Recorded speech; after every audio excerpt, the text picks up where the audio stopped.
సిలువపై మనందరి కొరకు శ్రేష్టమైనటువంటి పరలోకపు స్వాస్థ్యాన్ని అనుగ్రహించుటకు బలి అర్పణైనటువంటి రక్షకుడు ప్రభు అయినటువంటి యేసుక్రీస్తు నామము మహిమనొందునుగాక. దేవుని బిడ్డలు, విశ్వాసులైనటువంటి వారు ఆయన యొక్క సిలువ యొక్క ఫలాలను అందుకునే దేవుని బిడ్డలందరికీ శుభములు తెలియజేస్తున్నాను. ప్రియమైన దేవుని బిడ్డలారా, పరిశుద్ధాత్మ ప్రత్యక్షత అనేటువంటి ఈ సువార్త సందేశాలు యేసుక్రీస్తు హెర్మోన్ సంఘము పక్షంగా మీకు తెలియచేస్తూ ఉన్నాం. ఈ సువార్త సందేశాలను మీరు జీసస్ ట్రస్ట్ అనే యూట్యూబ్ ఛానల్లో స్క్రీన్ పైన కనిపిస్తున్నటువంటి సింబల్ల ద్వారా గుర్తుపట్టి మీరు నిరంతరము వీక్షించవచ్చు. ప్రియులారా, యేసుక్రీస్తు సిలువ భారమును మోసి లోక పాపములను మోసుకొని పోయే దేవుని గొర్రె పిల్లగా చెప్పబడి, తను ఎందు నిమిత్తమై భూలోకమునకు మనుష్య కుమారుడిగా వచ్చాడో ఆ కార్యాన్ని సఫలీఫలం చేసి ఆయన మన కొరకు నిత్య రాజ్యాన్ని సిద్ధపరిచి ఉన్నాడు. దేవుడు అంటాడు యేసుక్రీస్తు తండ్రితో, తండ్రి, భూమి మీద నీవు నాకు ఇచ్చిన పనిని నేను సంపూర్ణంగా నెరవేర్చి నిన్ను మహిమపరిచాను అంటాడు. ప్రభువారు మహిమ రూపము కలిగినప్పటికీ ఆయన మనుష్య రూపములో వచ్చినటువంటి కార్యము నెరవేర్చబడినది. ఆయన సిలువను మోసాడు, సిలువ బలియాగమయ్యాడు. ఆ బలియాగమును ఎవరు విశ్వసించి సత్యదేవుడిని గుర్తించి ఆయనను అనుసరించే వారికి దాని ఫలాలను అందజేయుచున్నాడు. అయితే అదే ప్రభువు ఆ ఫలాలను అందుకొనుటకు మన ఆత్మీయ ప్రయాణంలో మనము కూడా సిలువ భారమును మోయవలసిన వారమై ఉన్నాము అని ఆయనకు సూచన చేస్తూ ఉన్నాడు. తను ఏ రీతిగా సిలువ భారం మోసి తన కార్యాన్ని నెరవేర్చి మానవులందరికీ రక్షణ మార్గాన్ని ఇచ్చాడో, ఆయనను అనుసరించే ప్రతి బిడ్డ కూడా తను కూడా మనకు కేటాయించబడినటువంటి సిలువ భారాన్ని మనం మోయాలి. పౌలు గారు అంటారు, నేను క్రీస్తును పోలి నడుచుకున్నట్లుగా మీరును నన్ను పోలి నడుచుకొనుడి అని. యేసుక్రీస్తు ఏ రీతిగా సిలువ భారాన్ని మోసాడో మనము కూడా సిలువను ఎత్తుకొని ఆయనను వెంబడించే సూచన దేవుని లేఖనాలు తెలియజేస్తున్నాయి. లేఖనాలు చూద్దాం. లూకా సువార్త 9వ అధ్యాయము 23వ వచనంలో ఈ రీతిగా రాయబడి ఉంటుంది. మరియు ఆయన అందరితో ఇట్లనెను, ఎవడైనను నన్ను వెంబడింపగోరిన ఎడల తన్ను తాను ఉపేక్షించుకొని ప్రతి దినము తన సిలువనెత్తుకొని వెంబడింపవలెను. ఆయన అందరితో, ఆయన యేసుక్రీస్తు ప్రభువు సిలువదారి, సిలువను ఎత్తుకొని ప్రయాణించిన ఆయన, సిలువ పైన మరణపు శిక్షనైనా అనుభవించిన ఆయన, మరణపు శాపము సిలువ యొక్క శ్రమను అనుభవించినటువంటి ఆయన అందరితో చెప్తున్నాడు. ఇశ్రాయేలీయులు కాదు, యూదులు కాదు, జ్ఞానులు కాదు, పామరులు కాదు, అందరితో, లోకములో మనుషులుగా జన్మింప చేసిన దేవుని బిడలు అవగోరు వారందరికీ చెప్తున్నటువంటి మాట. మనుషులందరితో చెప్తున్నాడు. ఇది ప్రత్యేకంగా కొంతమందికి కాదు, ఇది అందరికీ వర్తించేటువంటి సూచన. సిలువను మోసినటువంటి యేసుక్రీస్తు అనే ఆయన ప్రపంచంలో ఉన్న మనుషులందరికీ చెప్తున్నటువంటి మాట. ఎవరైనను నన్ను వెంబడింపగోరిన ఎడల, యేసుక్రీస్తును ఎవడైనా వెంబడింపదలుచుకుంటే, ఆయన మార్గంలో నడవవలసి ఉంటే, ఇరుకు మార్గంలో ప్రయాణించవలసి ఉంటే, క్రీస్తు శిష్యులుగా మారదలుచుకుంటే, ఆయన అనుచరులుగా రూపాంతర చెందదలుచుకుంటే, క్రైస్తవులు అనే నామకరణము పొందదలుచుకుంటే, ఎవడైనను ఆయనను వెంబడింపగోరిన ఎడల, చక్కగా మాట రాయబడిన ద్వారా, తన్ను తాను ఉపేక్షించుకొని, ఎవరికి వారు, ప్రతివారు తనను తాను ఉపేక్షించుకోవాలి. ఉపేక్షించుకొనుట అంటే తగ్గించుకొనుట, విధేయుడవుట, దీనుడై అవుట. తనకు తాను ఉపేక్షించుకోవాలి. ప్రభువారు ఇస్తున్నటువంటి సూచన ఏంటంటే తనకు తాను ఉపేక్షించుకోవాలి, తనను తాను తగ్గించుకోవాలి, తనను తాను హీనపరచుకోవాలి, తనను తాను దీనపరచుకోవాలి. ఈ దీనత్వము, విధేయత, ఉపేక్షణ లేకే దేవదూతల గణములో ప్రథమంగా ఒకప్పుడు ఉన్నటువంటి లూసిఫర్ అవిధేయుడై తండ్రిని ఎదిరించి ఆయన అపవాదిగా మారినటువంటి సంగతి. తమను తాము ఉపేక్షించుకోవటానికి వెనుకడుగు వేసిన అవ్వ, ఆదాము తాము కూడా దేవతల వలె మారాలనుకొని దేవుడు చెప్పిన మాటకు అవిధేయులై మేము కూడా దేవుళ్ళు దేవతలు అవ్వాలి అని స్వార్థముతో ఆశగొని ఆజ్ఞను అతిక్రమించి పాపము చేసి పాపములయ్యారు. ఉపేక్షణ లేకపోవటం, అవిధేయత కలిగి ఉండటం, సొంతగా హెచ్చింపు ఉండటమే పాపానికి మూల కారణం. కాబట్టి ప్రభువారు అంతర్లీనంగా తనను తాను ఉపేక్షించుకొని అన్నాడు. ఏ రీతిగా ఆయన తనకు తాను ఉపేక్షించుకున్నాడో, నేను సిలువ దారిని, మీరు సిలువను మోయండి అని ఎలా చెప్తున్నాడో, నేను సిలువను ఎత్తుకొని యెరూషలేము యొక్క గబ్బతా నుండి కల్వరి కొండ వరకు, నేను గొల్గతా వరకు వెళ్ళాను, ఆ రీతిగా మీరు కూడా నన్ను వెంబడించండి అని చెప్పిన ఆయన, నేనుగా ఉపేక్షించుకున్నాను, దీనుడనయ్యాను, మీరు కూడా ఉపేక్షించుకొని దీనుడై ఉండండి, నా సిలువను అనుసరించదలుచుకుంటే అని చెప్తున్నాడు. ఇక్కడ చెప్పినటువంటి చక్కటి మాటను ఫిలిప్పీలకు రాసినటువంటి పత్రిక 2వ అధ్యాయము 8వ వచనములో ఒక మాట రాయబడి ఉంటుంది. మరియు ఆయన ఆకారమందు మనుష్య కుమారుడుగా కనపడి ఆయన చూపులకు మహిమ కలిగిన వాడైనప్పటికీ తను ఇష్టపడినటువంటి మనుష్య కుమారుడిగా కనపడి మరణము పొందునంతగా, అనగా సిలువ మరణము పొందునంతగా విధేయత చూపిన వాడై తన్ను తాను తగ్గించుకొనెను. ఆయన సిలువను ధరించాడు, సిలువను ఎత్తుకున్నాడు. ఆయన తనను తాను ఉపేక్షించుకున్నాడు. ఎంతగా ఉపేక్షించుకున్నాడు అంటే మరణము పొందునంతగా ఉపేక్షించుకున్నాడు, మరియు సిలువ మరణము పొందునంతగా ఉపేక్షించుకున్నాడు. మహిమ రూపము కలిగి 24 పెద్దల మధ్య, కెరూబుల మధ్య, కోటాను కోట్ల దేవదూతల సమూహము మధ్య పరిశుద్ధుడు, పరిశుద్ధుడు, పరిశుద్ధుడు అని కొనియాడబడుచున్నవాడు, తండ్రి కుడి పార్శ్వమున ఆసీనుడైనటువంటి వాడు తనను తాను పూర్తిగా ఉపేక్షించుకొని విధేయుడై మనుష్య రూపములోకి రావటమే ఒక తగ్గింపు. అంత మాత్రమే కాకుండా మనుషులకు ఆపాదించబడినటువంటి సిలువ మరణ శిక్ష ఆయన పొందాడు. మరణించునంతగా, సిలువ మరణం పొందినంతగా ఆయన ఉపేక్షించుకున్నాడు. క్రీస్తును పోలిన నడుచుకునేవారు, క్రీస్తు యొక్క సిలువను ఎత్తుకొని నడవాలనుకునేవారు, క్రీస్తును వెంబడించాలి అనుకునేవారు మొదటిగా పాపమునకు కారణమైనటువంటి వ్యక్తిత్వాన్ని, ఆ యొక్క సొంత గర్వాన్ని లేదా అతిశయాన్ని వదిలివేసి విధేయులై ఉపేక్షించుకొని తమను తాము తగ్గించుకోవటమే యేసుక్రీస్తు సిలువను ఎత్తుకొనుట లేదా మోయుట అనేది మనము గుర్తెరగాలి. ఒక ఉదాహరణ గనక మనం చూసినట్లయితే లూకాసు వార్త 18వ అధ్యాయము 13వ వచనంలో చూస్తాం. ఒక వ్యక్తి యొక్క ప్రార్థన ఎలా ఉందో చూడండి. అయితే సుంకరి దూరముగా నిలబడి ఆకాశం వైపు కన్నులెత్తుడికైనను ధైర్యము చాలక రొమ్ము కొట్టుకొనుచు, దేవా పాపినైన నన్ను కరుణించుమని పలికెను. సుంకరి ప్రక్కనే పరిసయ్యుడు ప్రార్థన చేస్తున్నారు.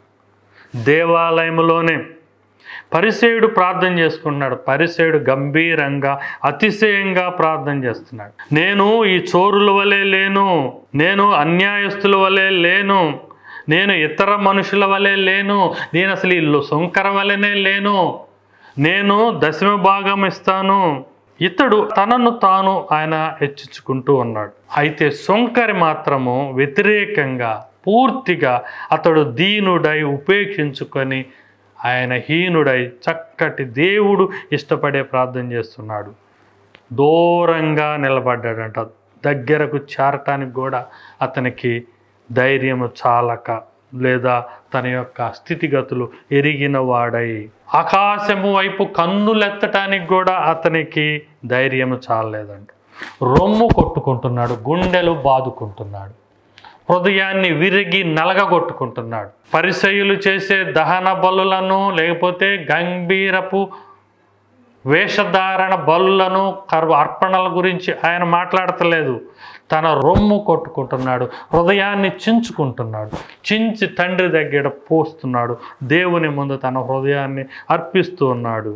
అంత కరుణగా ఉండినటువంటి ఆయన, దేవా పాపినైన నన్ను కరుణించుము అని పలికాడు. ఆ ప్రార్థన ఎంత విధేయతతో, వినమ్రతతో దేవుడు ఆలకించి తన కరుణను చూపించే రీతిగా ఉందో ఆ రీతి ప్రార్థన చేస్తున్నాడు. అక్కడ దేవుడు ఆ ఇరువురి యొక్క ప్రార్థనను విని వారి యొక్క విషయమే ఇక్కడ దేవుడు సాక్ష్యం చెప్తున్నాడు. పరిసయ్యుని కన్నా ఈ సుంకరి నీతిమంతుడుగా తీర్చబడి ఇంటికి వెళ్ళాను అని ఉంటుంది. నీతిమంతుడుగా రూపాంతరం చెందాడు. ఎందుకు అంటే తనను తాను ఉపేక్షించుకొని, తనను తాను దీనత్వంలో తెచ్చుకొని, తనను తాను హీనపరుచుకొని విధేయుడై దేవుని దగ్గర ప్రాధేయపడిన విధానాన్ని బట్టి అతడు రూపాంతరము చెందాడు, నీతిమంతుడుగా మార్చబడ్డాడు. లోకంలో దుర్మార్గుడుగా కనబడతాడు, క్రూరుడుగా కనబడతాడు, కఠినుడుగా కనబడతాడు, లెక్కకు మించి పన్నులు వసూలు చేసినట్లుగా కనపడినటువంటి వాడు తన స్థితిగతులను దేవుని పాదముల చెంత హృదయంలో నుంచి కుమ్మరించగలిగే దేవుడు అతనిని నీతిమంతునుగా తీర్చిదిద్దాడు. అతనిని తన ఇంటికి తీసుకెళ్ళాడు. ఇక్కడ ఇల్లు అంటే భౌతికంగా అతడు నివసించే ఇల్లు అని కాదు. దేవుడు అంటున్నాడు హెబ్రీ పత్రికలో, అబ్రహాము, యాకోబు లాంటి వారు ఈ లోకములో పరదేశులుగా తలచి నివసించారు. వారి యాత్ర ముగిసిన తర్వాత తమ స్వదేశమైనటువంటి పరలోకానికి వెళ్ళారు అని రాయబడింది. ఈ లోకంలో మనం జీవించేదంతా కూడా పరదేశుల వలె, విదేశీయుల వలె వచ్చేమో తాత్కాలికంగా ఉన్నాము, ఏర్పరచబడిన మన పనిని నిర్వర్తిస్తున్నాము, ఇక్కడే పాపాన్ని మూటగొట్టుకుంటాము, లేదా దేవుని వైపు చూసి పరిశుద్ధతను అంటుగట్టుకొని మనము విదేశమైన పరదేశమైన ఈ ప్రాంతము నుండి మనము మన స్వదేశానికి, ఇంటికి, పరలోకానికి వెళ్తాం. ఇక్కడ కూడా ఈ సుంకరి తన ఇంటికి వెళ్ళాను అంటే ఆ నీతిమంతాన్ని బట్టి అతడు పరలోకమునకు గైకొనేటువంటి ధన్యత పొందాడు. క్రీస్తు సిలువను ఎత్తుకొని నడవటము అంటే మనలను మనము ఉపేక్షించుకోవటం.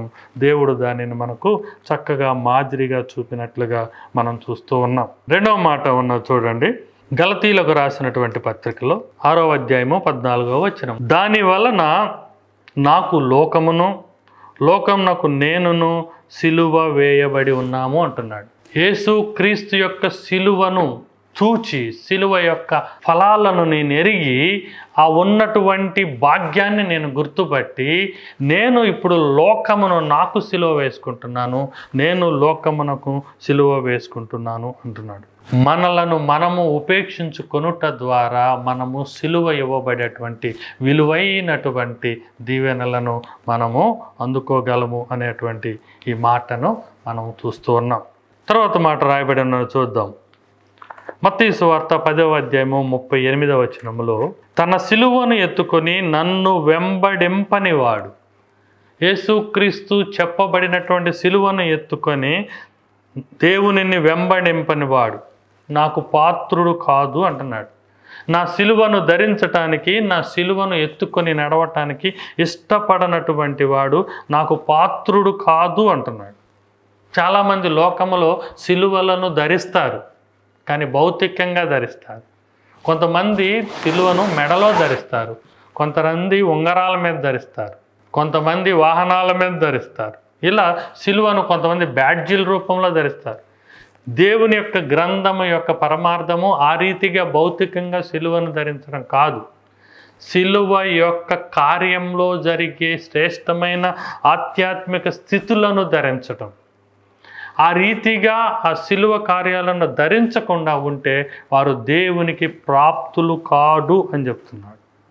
ఇంకా ప్రత్యేకంగా అక్కడ ఉన్నటువంటి గూఢార్థాన్ని చెబుతూ, ఎవడైనా కానీ తన ప్రాణమును దక్కించుకున్నవాడు దానిని పోగొట్టుకుంటాడు, నా నిమిత్తమై తన ప్రాణమును పోగొట్టుకున్నవాడు దానిని దక్కించుకుంటాడు. దేవుడే చెప్తున్నటువంటి మాట. స్వార్థముతో తమ ప్రాణాన్ని దక్కించుకోవాలని మీరు ప్రయత్నం చేస్తే దానిని పోగొట్టుకుంటారు. దేవుని మీద ఉన్నటువంటి పరిచర్య ధర్మముతో దేవుని నిమిత్తమై ప్రాణము పెడతానికి ఇష్టపడిన వారు దానిని దక్కించుకుంటారు. ఆశ్చర్యకరమైన దేవుని కార్యం ఇది. కాపాడుకోవాలనుకుంటే స్వార్థంతో పోగొట్టుకుంటాం, దేవుని కొరకు పోగొట్టుకుందాం అనుకుంటే మనము కాపాడబడతాం. యోనా ఉదాంతం మనకు తెలుసు. దేవుని కొరకై ప్రాణం పెట్టేంత సువార్త పరిచర్య చేయమంటే తప్పించుకొని అతడు సువార్తను వీడిపోవాలనుకున్నాడు. ఆయన చేప కడుపులోకి చేరాడు. బుద్ధి వచ్చిన తర్వాత 3వ దినాన దేవుని కొరకు మరణించాలనుకుంటే మళ్ళీ అతను 3వ దినాన తిరిగి బయటికి విడుదల చేయబడ్డాడు. అదే రీతిగా ఒక ఉదాహరణను మనం కనుక చూస్తే చక్కగా దీనిని మనము గమనించవచ్చు. అపోస్తుల కార్యము 7వ అధ్యాయంలో ఒక దేవుని బిడ్డ హతసాక్ష్యం గురించి మనం చూస్తాం. 57వ వచనం. అప్పుడు వారు పెద్ద కేక వేసి చెవులు మూసుకొని ఏకముగా రాళ్ళు రువ్వి చంపిరి. సాక్షులు సౌలు అను ఒక యవనుని పాదముల యొద్ద తమ వస్త్రములు పెట్టిరి. ఇది స్టెఫను గురించి వ్రాయబడినటువంటి హతసాక్ష్యపు చరిత్ర సందర్భం. స్టెఫను అనేటువంటి యవన బిడ్డ సౌలుగా ఉన్న సమక్షంలోనే దేవుని యొక్క సువార్తను ప్రకటించడం ద్వారా, దేవుని యొక్క దర్శనాన్ని అనుభవించడం ద్వారా, దేవుని సువార్తను ప్రాణానికి ఎంచకుండా చెప్పడం ద్వారా అక్కడ ఉన్నటువంటి వారందరూ వ్యతిరేకించి దైవదూషణ చేస్తున్నాడని, ధర్మదూషణ చేస్తున్నాడని ఇతనిని రాళ్ళు రువ్వి చంపారంట. స్టెఫెను హతసాక్షి. క్రీస్తు శతాబ్దము మొదటి యొక్క శతాబ్దంలోనే హతసాక్షి అయినటువంటి వాడు. సౌలు సమక్షంలోనే హతసాక్షి అయినటువంటి వాడు. అతడు తన ప్రాణాన్ని దేవుని కొరకైతే పోగొట్టుకున్నాడు, కానీ అతని ఆత్మ దేవుని కొరకైతే జీవముతో నింపుకున్నాడు. పై మాటలు కనుక మనము చూస్తే 56వ వచనములో స్టెఫను ఏం చూస్తున్నారని వాళ్ళు అడిగితే స్టెఫన్ చెప్తాడు, ఆకాశము తెరువబడుటయు మనుష్య కుమారుడు దేవుని కుడి పార్శ్వమున నిలుచొని ఉండటయు చూచుచున్నానని చెప్పాడు. యేసు ప్రభువే తండ్రి కుడి పార్శ్వము దగ్గర నిలబడి స్టెఫనును ఆహ్వానిస్తూ స్వాగతిస్తానికి సిద్ధమైనట్లుగా చూస్తూ ఉన్నాడు. భూలోకములో అయితే సువార్త నిమిషమై ఆయన చనిపోవటానికి సిద్ధపడ్డాడు. పరలోకములో అయితే స్టెఫనును సజీవముగా ఆత్మతో ఆదరించటానికి, ఆహ్వానించటానికి యేసుక్రీస్తు ప్రభువే నిలబడి ఆహ్వానిస్తున్నట్లుగా మనం చూస్తున్నాం. Standing ovation. బాగా ఇష్టపూర్వకంగా, గౌరవంగా, సంతోషంగా ప్రాణము పెట్టినటువంటి ఇతను చూస్తాం. ఎవరైతే ప్రాణము పెడతారో దేవుని నిమిత్తం వారు దానిని నిలబెట్టుకుంటారు. ఎవరైతే స్వార్థముతో ప్రాణము కొరకు లోకములో ప్రయాసపడతారో వారు దానిని పోగొట్టుకుంటారు అని వ్రాయబడి ఉన్నది. కొరింథీయులకు రాసినటువంటి మొదటి పత్రిక 15వ అధ్యాయంలో 31వ వచనంలో అంటాడు భక్తుడు, నేను దినదినము చనిపోతున్నాను అంటున్నాడు. క్రీస్తు విషయమై అతడు దినదినము చనిపోతున్నాడు అంట. దేవుని విషయమై దినదినము చనిపోతున్నాను అని భక్తుడు చెప్తున్నాడు. దినదినము చనిపోవటం అంటే దినదినము సువార్త పరిచర్య కొరకు ఏమాత్రము వెనుకక పరిగెత్తటం, మడెమ తిప్పకుండా దేవుని పరిచర్యను దిశల నలుదిక్కుల సర్వలోకమునకు వెళ్ళి సువార్తను బోధించడమే దినదినము చనిపోవటం అనే మాటను మనం చూస్తూ ఉన్నాం. ప్రియమైన దేవుని బిడ్డలారా, క్రీస్తు కొరకు దినదినము చనిపోవటం అంటేనే ఇక్కడ పైన దినదినము తన సిలువనెత్తుకొని ప్రయాణం చేయటం. మళ్ళీ మొదటి భాగానికి వస్తే లూకా సువార్త 9:23లో చెప్పబడిన మూలవాక్యంలోనే ఎవరైనను ఏ మనుషుడైనా నన్ను క్రీస్తును అనుసరించదలుచుకుంటే తన్ను తాను ఉపేక్షించుకొని ప్రతి దినము సిలువనెత్తుకొని నన్ను వెంబడింపవలెను. ప్రతి దినము సిలువనెత్తుకొని వెంబడింపటం అంటే ప్రతి దినము దేవుని సువార్త విషయమై సిద్ధపడటం చావుకి. హతసాక్షులైన వారందరూ సిలువ త్యాగము అనుభవించినటువంటి వారిగా మనం చూస్తాం. రోమీలోకి రాసినటువంటి పత్రిక 8వ అధ్యాయము 13వ వచనంలో ఒక మాట అని ఉంటుంది, మీరు శరీరానుసారముగా ప్రవర్తించిన ఎడల చావవలసిన వారై ఉన్నారు. మనము శరీరము గురించి ప్రయత్నం చేస్తే చావవలసిన వారమై ఉన్నాం. కానీ ఆత్మచేత శరీర క్రియలను చంపిన ఎడల మనము జీవించదము అంటున్నాడు. శరీరమును సుఖపెట్టుకోవటానికి, మన సంతోషము కొరకు, మన సౌఖ్యము కొరకు, స్వార్థము కొరకు, లోకరీత్యా మనం ఉండటానికి ప్రయత్నం చేస్తే ఆ ప్రాణాన్ని కొరకై మనం చావ కొట్టుకోవాల్సిన వారం అవుతాం. అలా కాకుండా ఆత్మచేత శరీర క్రియలను మనమే సిలువ వేసి చంపివేస్తే మనము జీవిస్తాం, ఆత్మ విషయంలో జీవిస్తాం. అందుకనే పౌలు గారు అంటారు, నా బాహ్య పురుషుడు దినదినము కృషించుచున్నా నా అంతరంగ పురుషుడు దినదినము అభివృద్ధి చెందుతూ ఉన్నాడు. ఇచ్చినటువంటి భౌతికమైనటువంటి దేహానికి కొన్ని సంవత్సరాల లోపే ఆయుష్ కంప్లీట్ అవుతుంది, పూర్తి అవుతుంది. కానీ ఆత్మ, దయచేసినటువంటి దేవుని ఆత్మ, మన యొక్క శరీరము మట్టిలో కలిసిపోయినా కానీ దేవుని దగ్గర నిత్య జీవము, శాశ్వత జీవము, నిరంతరమైన ప్రాణముతో అది ఉంటుంది అని మనము గమనించాలి. క్రీస్తు సిలువ మోయటానికి మనము దినదినము సిద్ధపడి ఉండాలి. క్రీస్తు సిలువ మోయటానికి మనలను మనము ఉపేక్షించుకోవాలి. క్రీస్తు సిలువ మనము మోయటానికి భౌతికమైనటువంటి శ్రమకు సిద్ధపడి ఉండాలి. దీని వలన మన ఆత్మను జీవింపజేసుకుంటాం. మనము మందిరములోకి చేరిన తరువాత లోకములో ఉన్నటువంటి పాప కార్యాలన్నీ మనము మోసుకొని వచ్చి మందిరములో దేవుని దగ్గర పాపముల నిమిత్తమై పశ్చాత్తాపపడి సుంకరి వలె హృదయాన్ని కుమ్మరింపజేసుకొని విరిగి నలిగిన హృదయముతో ఆయనను వేడుకొంటమే సిలువను మనము మోయుట అనేది మనము జ్ఞాపకం చేసుకుందాం. దేవుని చేత ప్రాయశ్చిత్తం పొందిన తర్వాత మనము విశ్వాసాన్ని బట్టి, మారు మనస్సును బట్టి, నీటి ద్వారా బాప్తిజము పొందినటువంటి రీతిని బట్టి మనము దేవుని యొక్క పరిచారకుడుగా, సేవకుడుగా మారిన తర్వాత ఆయన సువార్త విషయమై మనము దినదినము చావునకు సిద్ధమైనటువంటి సువార్త చేయటానికి మనము ఆయత్తమవ్వాలి. దేవుడు మనకు ఆయుష్ ఇచ్చినంత కాలము ఈ యొక్క బాధ్యత మన మీద పెట్టాడు.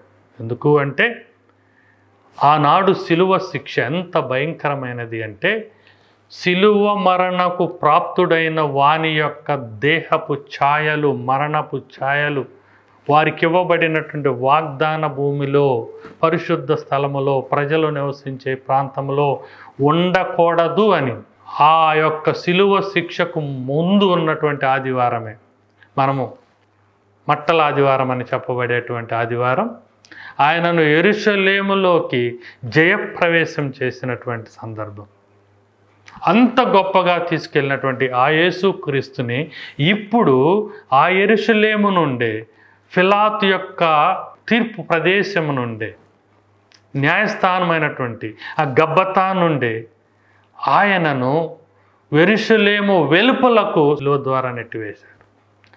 ఆ ప్రాంతము నుండి ఆయన కన్నా 3 రెట్లు బరువు ఎక్కువ ఉండి దేవదారు కర్రతో చేయబడినటువంటి, చేవగలిగిన దొంగతో చేయబడినటువంటి ఆ యొక్క సిలువ మ్రానును ఆయనతో మోయించి పరిశుద్ధమని ఎంచేటువంటి పరలోకమును ఉన్నటువంటి ఆ ప్రాంతాన్ని కన్నా యెరూషలేమును గొప్పగా వారు ఎన్నిక చేసుకొని పరిశుద్ధుడైనటువంటి దేవుడిని యెరూషలేము నుండి వారు బాహ్య ప్రపంచంలోకి నెట్టివేశాడు.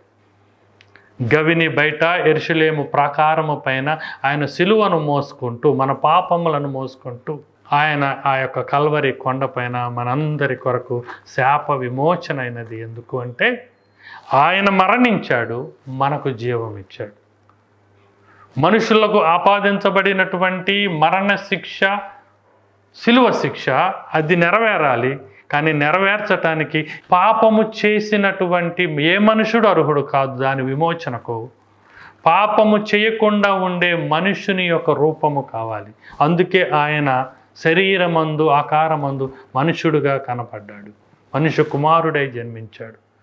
ఆ మనుష్య కుమారుడు ప్రారంభము నుండి పరిశుద్ధాత్మ వలన మాత్రమే ఆయన జన్మించి ఆయన మరణించే వరకు 33.5 సంవత్సరాలు కూడా ఏమాత్రము పాపం ఎరగకుండా, లోక కార్యాలు ఎరగకుండా పరిశుద్ధతతో నింపుకొని మానవుడికి దక్కనటువంటి పరిశుద్ధతను కొనసాగిస్తూ పరిశుద్ధుడై ఉండి కూడా పాపి యొక్క మరణాన్ని సిలువ పైన మనకందరికీ చవి చూచినట్లుగా ఆయన ఏర్పాటు చేశాడు. అందువలన మనందరికీ జీవం ఉన్నది, సజీవం ఉంది, పరలోకపు ప్రాప్తం ఉన్నది, నిత్య జీవం ఉన్నది, శాశ్వత జీవం ఉన్నది. యేసుక్రీస్తుని మనం ఆరాధించుతున్నాము అంటే మనందరికీ ఆ నిత్య జీవము యొక్క బహుమానాన్ని ఆయన ఇస్తున్నాడు. కాబట్టే ప్రియమైన దేవుని బిడ్డలారా, మీరందరూ కూడా మిమ్మలను మీరు ఉపేక్షించుకొని ప్రతిరోజు ఆయన సువార్తను ప్రకటిస్తూ మీ పాపముల నిమిత్తమై పశ్చాత్తాపడుతూ సిలువను మనము కూడా ఎత్తుకొని దేవుని యొక్క కార్యములో పాలిభాగస్తులు అవుతాయి. మనందరికీ కూడా నిత్య జీవం ఉంటుంది. అట్టి నిత్య జీవము దేవుడు మనందరికీ అనుగ్రహించునుగాక. ఆమేన్. ప్రార్థన చేసుకుందాం. మహోన్నతుడైనటువంటి పరిశుద్ధుడా, సిలువ పైన మీ యొక్క మరణము ఎరుగనటువంటి మీ ప్రాణాన్ని మరణింపజేసుకొని ఆ మరణము నుండి నాయన మా అందరి యొక్క ఆత్మీయ మరణాలకు విమోచన కలిగించిన విమోచకుడు. అందును బట్టి నీకు వందనాలు, స్తుతులు చెల్లిస్తున్నాం. నీ యొక్క రక్షణను, నీ యొక్క పాప విమోచన సిలువ యొక్క కార్యాన్ని మేమందరము అనుభవించడానికి కృపను చూపించండి, మమ్మలను బలపరచండి. నీ సిలువను మోయగలుగున్నట్లుగా మమ్మల్ని ధైర్యపరచండి. మా పాపముల నిమిత్తమై పశ్చాత్తాపడటానికి మాకు ఆలోచననివ్వండి.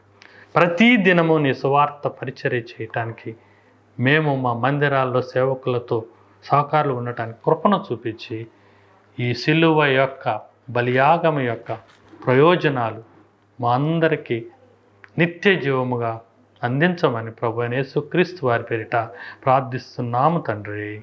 ఆమెన్. దీవెన తీసుకుందాం.